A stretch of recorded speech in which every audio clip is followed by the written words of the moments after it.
فرمان رومی رحمۃ اللہ تعالی علیہ، روحیں اپنی اصل میں حضرت عیسیٰ جیسا دم رکھتی ہیں، وہ ایک وقت میں زخم اور دوسرے وقت میں مرہم بن جاتی ہیں۔ اگر تو شکر جیسی بات بھی کہنا چاہتا ہے تو پھر بھی صبر کو عقل مندوں کو صبر محبوب ہوتا ہے۔ جو بات کرنے کے معاملے میں صبر اختیار کرتا ہے آسمان سے بھی بلند ہو جاتا ہے۔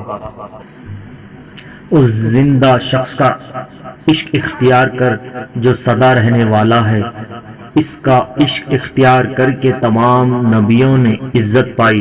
تو یہ نہ کہے کہ ہماری رسائی بادشاہ تک نہیں ہے، کیونکہ کریموں پر بڑے کام دشوار نہیں ہوتے۔ مولانا جلال الدین رومی رحمۃ اللہ تعالی علیہ۔